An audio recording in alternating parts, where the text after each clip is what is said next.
Textile ফ্যাক্টরিতে আসলে যে পরিমাণ বিদ্যুতের চাহিদা দৈনিক, সেটি কি এই সোলার প্যানেলের মাধ্যমে অর্জন করা সম্ভব? তো এটা একটা বিরাট বিপ্লব। ফ্যাক্টরিতে এই সোলারের মাধ্যমে বিদ্যুৎ উৎপাদন এই প্রক্রিয়াটা কতটা কার্যকর বা লাভজনক কিনা? প্রায় ৮০% কমানো সম্ভব। সোলার প্যানেল স্থাপন করতে চায়, সেক্ষেত্রে কেমন খরচ আসলে হতে পারে?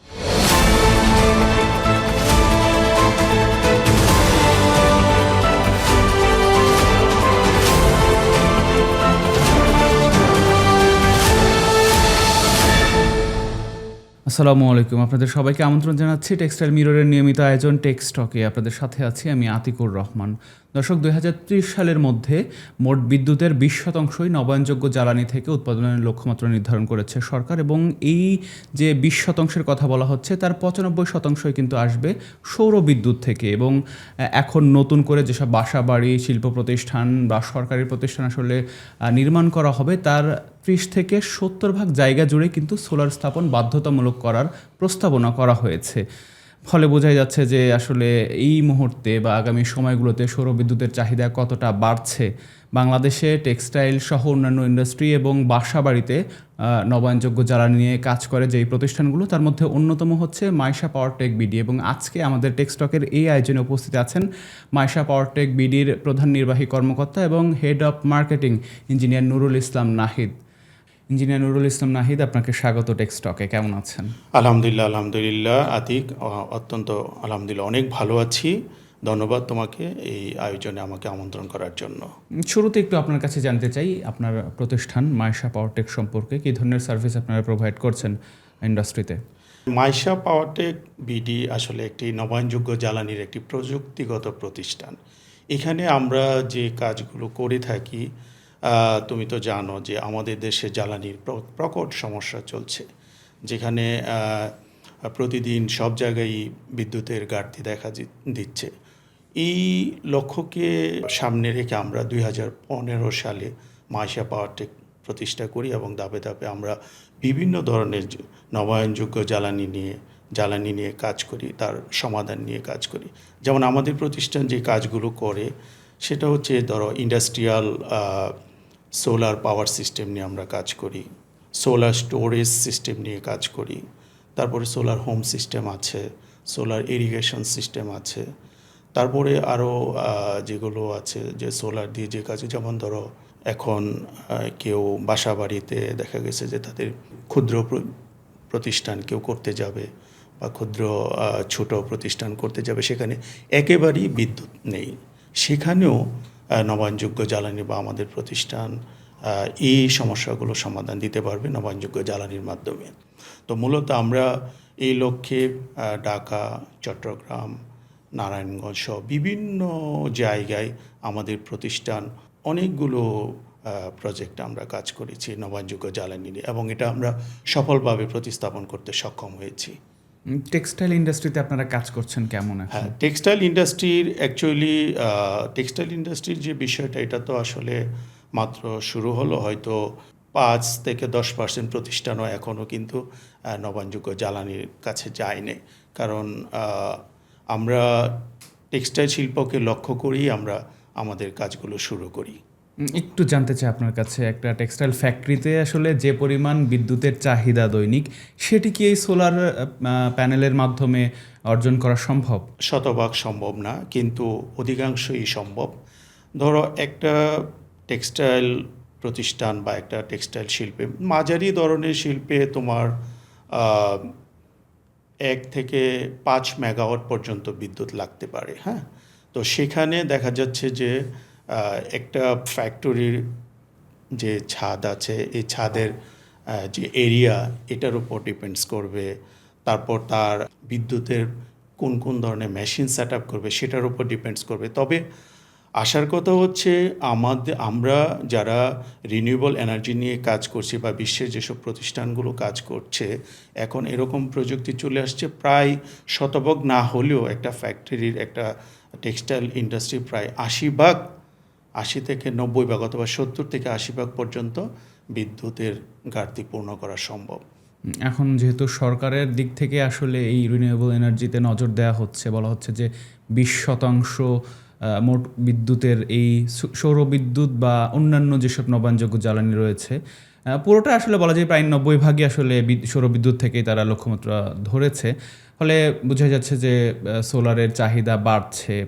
কতটা কার্যকর আসলে টেক্সটাইল ফ্যাক্টরিতে এই সোলারের মাধ্যমে বিদ্যুৎ উৎপাদন, এই প্রক্রিয়াটা কতটা কার্যকর বা লাভজনক কিনা? এটা অত্যন্ত কার্যকর একটি বিষয়। শুধু আমাদের দেশ না, তুমি দেখো যে চায়না আছে, তারপরে আমাদের পার্শ্ববর্তী দেশ ইন্ডিয়া, পাকিস্তান বা যারা ভিয়েতনাম, যেসব দেশ শিল্পে এগিয়ে গিয়েছে। আবার যদি তুমি ইউরোপের কথা চিন্তা করো, ইউরোপের প্রায় প্রতিটি জায়গায় তারা কি করেছে, নবায়নযোগ্য জ্বালানিকে মানে রিপ্লেস করেছে। তো একটা ইন্ডাস্ট্রি, তুমি যে প্রশ্নটা করেছো সেটা হচ্ছে যে একটা ইন্ডাস্ট্রি নবায়নযোগ্য জ্বালানি দিয়ে চালানো সম্ভব কিনা, সেটাই তো। ধরো আমাদের নবায়নযোগ্য জ্বালানির বেশ কয়েকটা সিস্টেম আছে। একটা হচ্ছে ধরো অন গ্রিড সিস্টেম, ঠিক আছে, একটা হলো অফ গ্রিড সিস্টেম। তো অন গ্রিড সিস্টেমে এখানে অনেকগুলো পদ্ধতিতে কাজগুলো করা যায়। ধরো একটা হচ্ছে নেট মিটারিং সিস্টেম। হ্যাঁ, তো নেট মিটারিং সিস্টেম যেটা হচ্ছে, ধরো যদি একটা ফ্যাক্টরিতে পার ডে 1 মেগাওয়াট বিদ্যুতের প্রয়োজন হয়, সে যদি এই ফ্যাক্টরিতে যদি আমরা 1.5 থেকে 2 মেগাওয়াট প্যানেল স্থাপন করতে পারি, তাহলে দিনের বেলায় সে পুরোটা ফ্যাক্টরি কী করতে পারবে, পুরো ফ্যাক্টরি সে সোলার থেকে চালাতে পারবে। এবং সে কী করতে পারে, গ্রিডে বাকি যে 500 কিলোওয়াট বাকি রয়ে গেল, মানে উদ্বৃত্ত যে বিদ্যুৎ থাকছে সেটা গ্রিডে জমা হচ্ছে, উদ্বৃত্তটা সে আবার ন্যাশনাল গ্রিডে দিতে পারবে।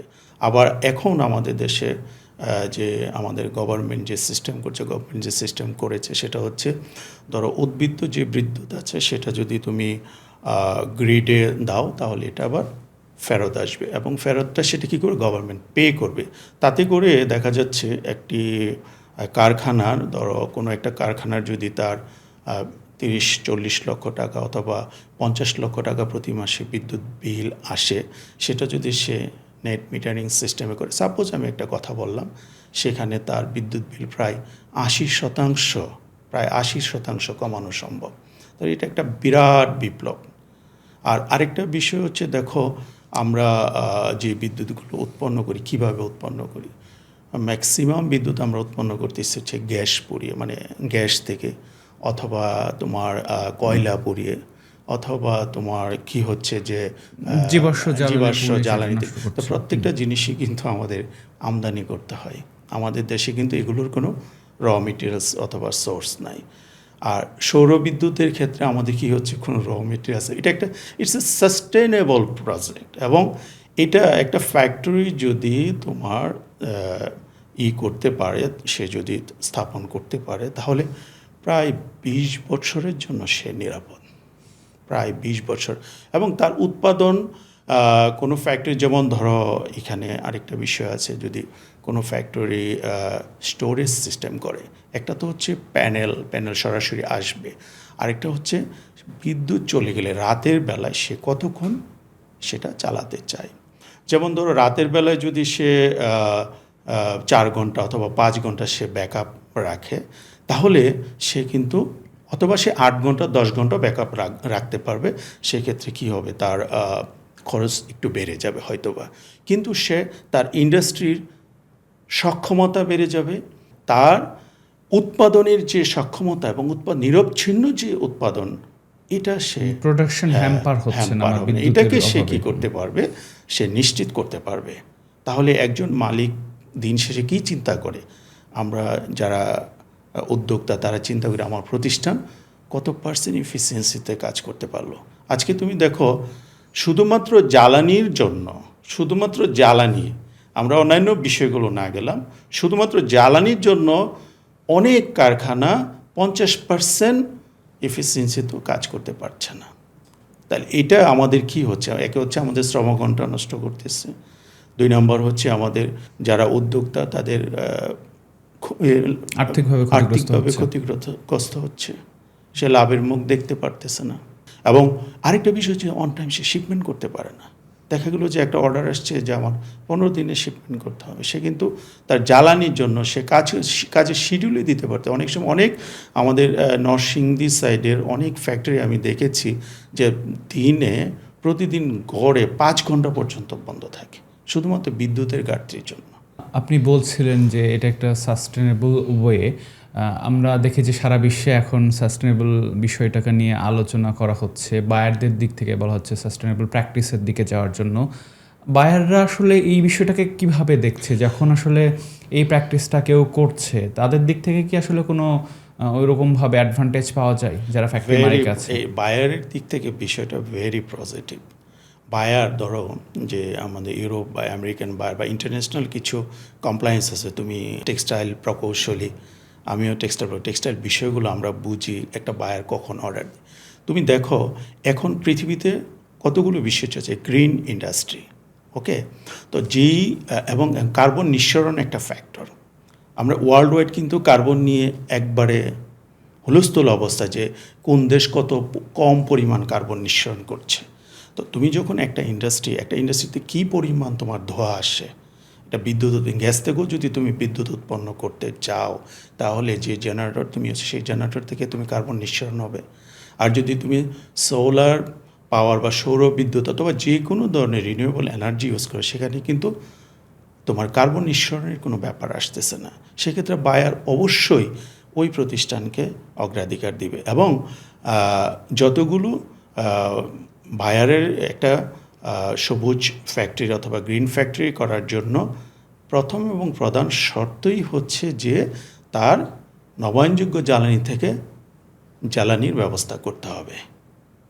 ওকে, তো সেই ক্ষেত্রে যেই প্রতিষ্ঠান তোমার নবায়নযোগ্য জ্বালানি অথবা জ্বালানির বিষয়টাকে কার্বন নিঃসরণ কমিয়ে সে করতে পারবে, সে অবশ্যই অগ্রাধিকার পাবে তার অর্ডারের ক্ষেত্রে। আমরা একটু দেখি বাংলাদেশের আবহাওয়া। আপনি জানেন যে বর্ষাকালে অনেক সময় রোদ আসে না। এই মুহূর্তে আসলে বাংলাদেশে বৃষ্টিপাত হচ্ছে কয়েকদিন ধরে, ফলে সূর্যের দেখা সবসময় পাওয়া যাচ্ছে না। এই ধরনের সিচুয়েশনে সোলারটা আসলে কতটুকু এফেক্টিভ? এটা একটা ইম্পর্টেন্ট একটা সুন্দর প্রশ্ন তুমি করেছো। বর্ষাকালে সামান্য একটু এফেক্ট আসে। ধরো আমরা চায়নার একটা সবচেয়ে বড় কোম্পানির মধ্যে অন্যতম ডাইনাবোল্ট, তাদের সাথে মাইশা পাওয়ার হচ্ছে সোল এজেন্ট।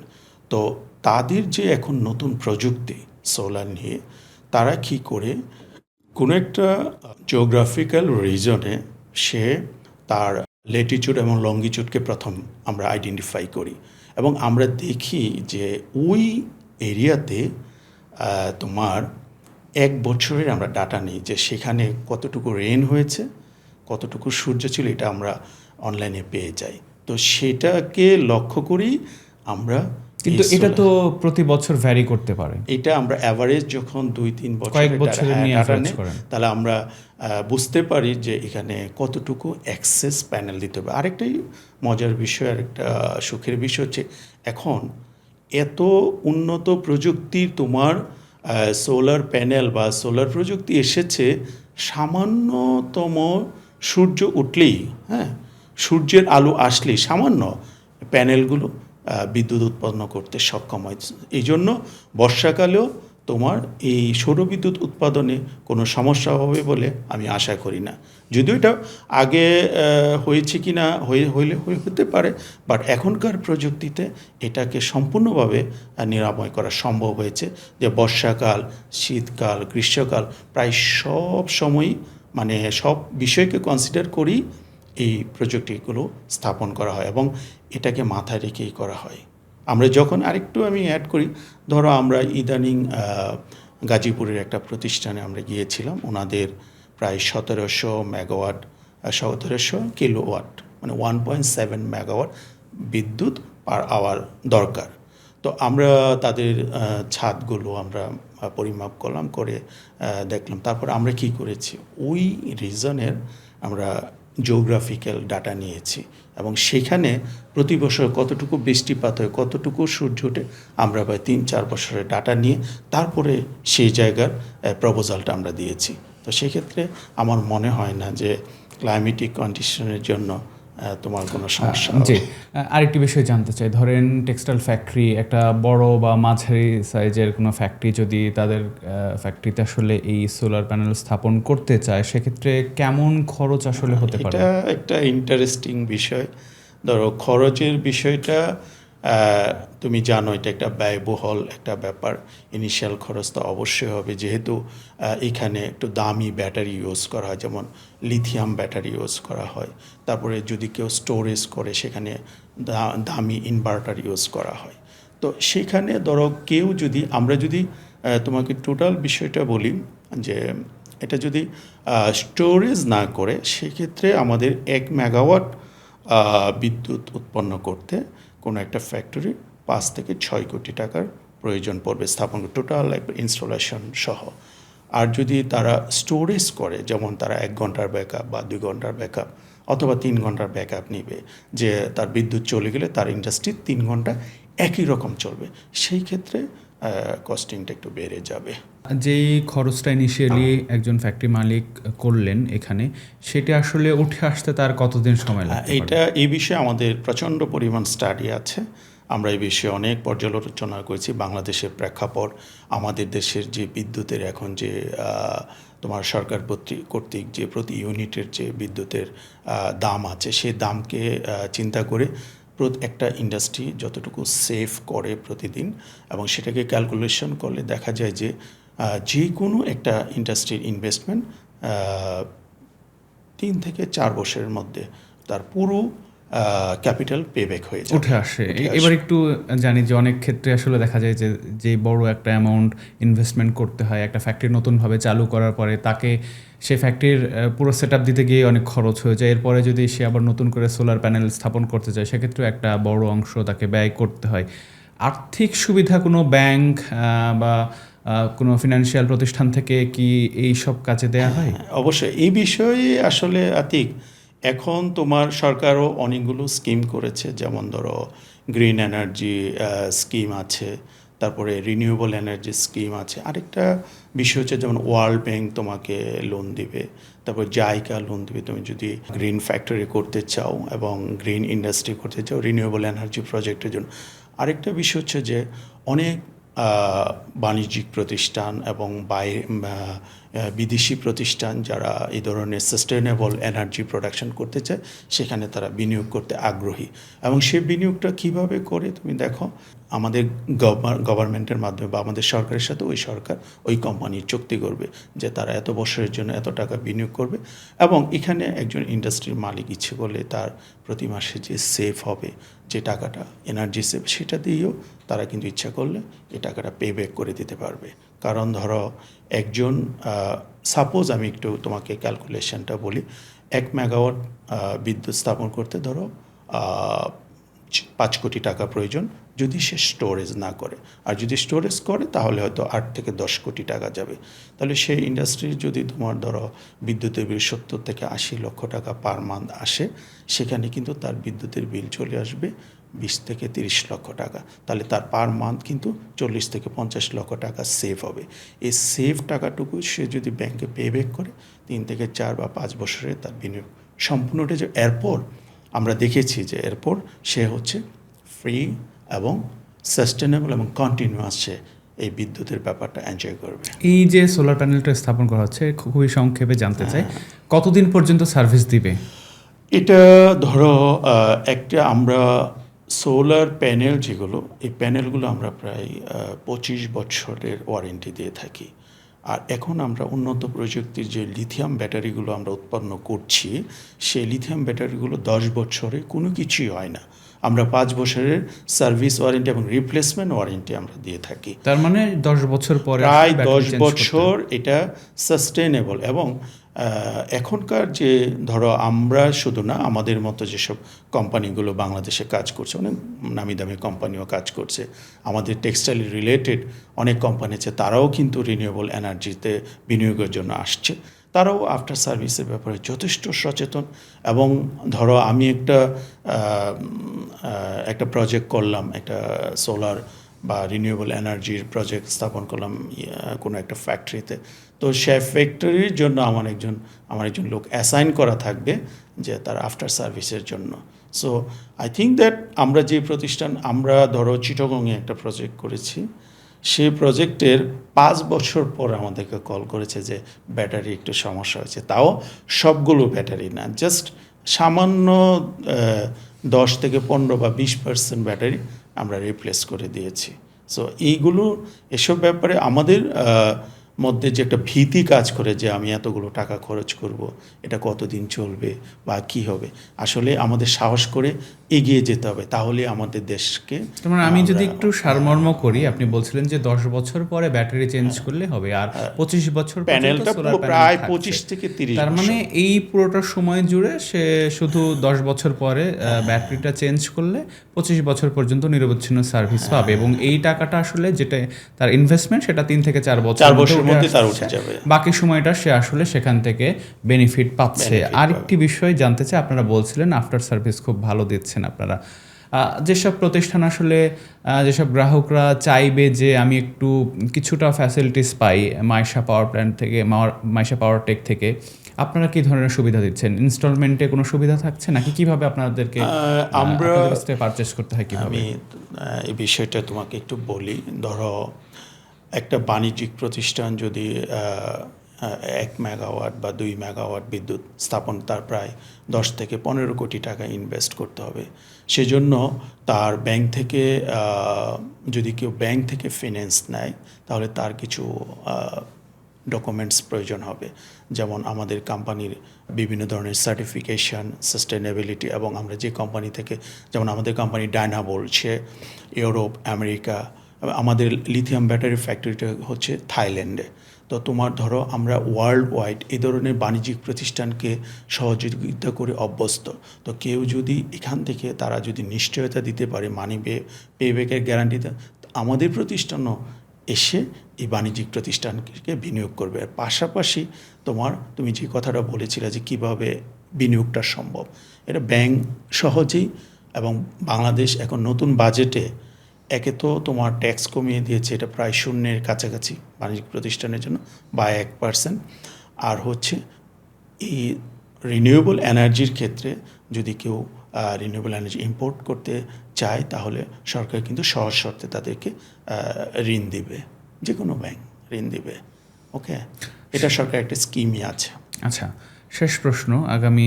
এখন তো আসলে সোলার নিয়ে যেহেতু সরকারও খুব কনসার্ন, তারাও কাজ করছেন, এবং 30 সালের মধ্যে যেটি বলছিলাম শুরুতেই যে 20% পর্যন্ত এই নবায়নযোগ্য জ্বালানিটা উৎপাদনের লক্ষ্যমাত্রা নির্ধারণ করা হয়েছে।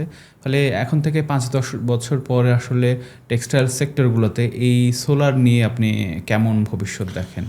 আমি খুবই আশাবাদী আতিক। দেখো, আমরা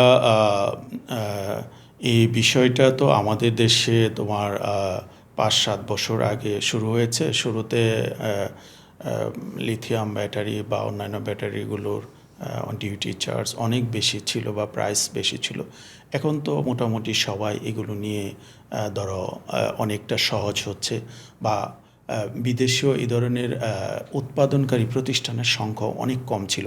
এখন কিন্তু আমাদের টেক্সটাইলের মতো, যে ধরো আমরা টেক্সটাইল যেরকম সোর্সিং করি, এরকম তুমি অনেকগুলো অপশন তুমি বাইরের দেশেও পাবা। যেমন তুমি যদি ইনভার্টার কিনতে যাও, তুমি অনেকগুলো কোম্পানির সোর্স পাবা।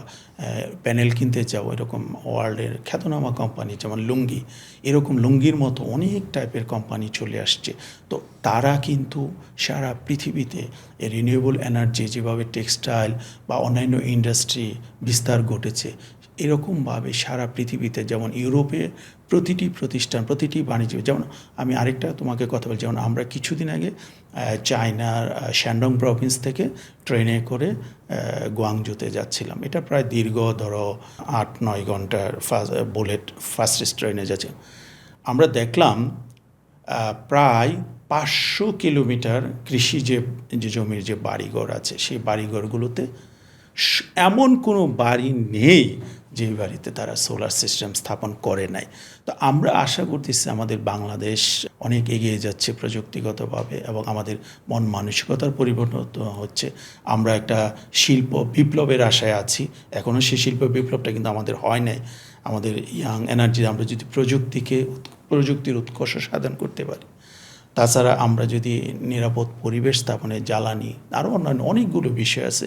আমরা যেহেতু আজকে জ্বালানির বিষয় নিয়ে কথা বলতে, শুধু জ্বালানি একটা মুখ্য বিষয় কোনো একটা সেই বিষয়টা আমি মনে করি যে শিল্প প্রতিষ্ঠান না, শুধু বাসাবাড়ি, কলকারখানা, কৃষিজ।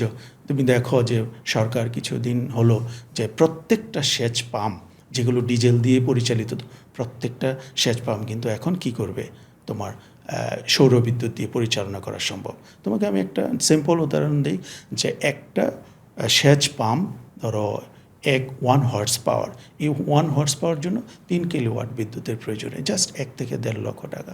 কেউ যদি 1 থেকে 1.5 লক্ষ টাকা ইনভেস্ট করে, তার প্রায় আর 1 টাকার বিদ্যুতের খরচ করবে না, সে অনেক যে প্রায়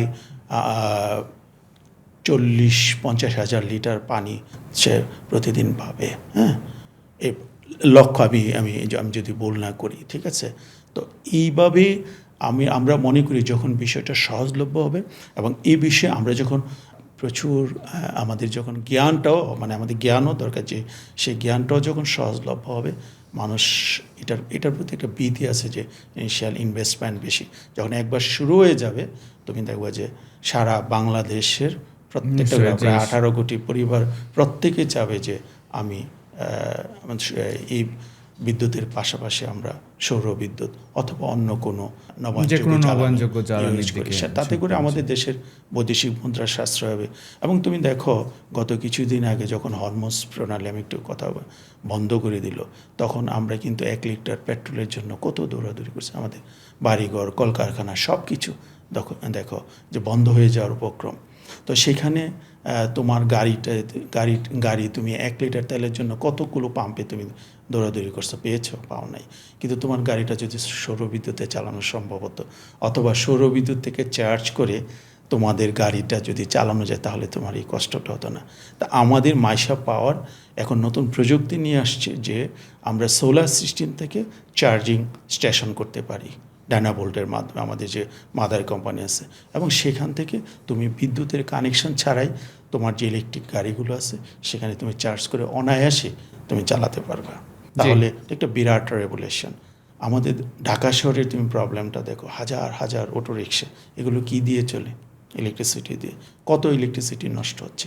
তুমি যদি এই অটো রিক্সাগুলোকে তুমি সোলার সিস্টেম করে দিও, তার জাস্ট রোপটাকে যদি আমরা সোলার প্যানেল দিয়ে রোপটাকে তৈরি করি, তো সেখানে যে বিদ্যুতের জাস্ট একটা নিচে একটা স্ট্রং ব্যাটারি, একটা ইনভার্টার দিয়ে দিলে সে দিনের সোলার থেকে চলবে আর রাতের বেলা স্টোরেজ থেকে চলবে। আমরা মাইশা পাওয়ার ডায়নাভোল্টের মাধ্যমে বাংলাদেশে অচিরে এই প্রযুক্তি নিয়ে আসতেছি। আশা করি বাংলাদেশের মানুষ এটা সুফল পাবে ইনশাআল্লাহ। জি, এবং সরকারের পক্ষ থেকেও যেহেতু এই বিষয়টি নিয়ে কাজ করা হচ্ছে, ফলে আমরা ধরে নিতেই পারি যে আগামীতে এই বিষয়ে দেশের মানুষও সুফল পাবে। অনেক ধন্যবাদ ইঞ্জিনিয়ার নুরুল ইসলাম নাহিদ আমাকে সময় দেওয়ার জন্য এবং টেক্সটাইল মিররের আজকের অনুষ্ঠানে আসার জন্য। ধন্যবাদ তোমাকে। দর্শক, আজকের টেক্সটকের এই পর্ব এখানে শেষ করছি। আগামী পর্বে আবারও কথা হবে নতুন কোনো বিষয় নিয়ে এবং নতুন কোনো অতিথিকে নিয়ে। সে পর্যন্ত সবাই ভালো থাকুন, সুস্থ থাকুন এবং টেক্সটাইল মিররের সাথেই থাকুন।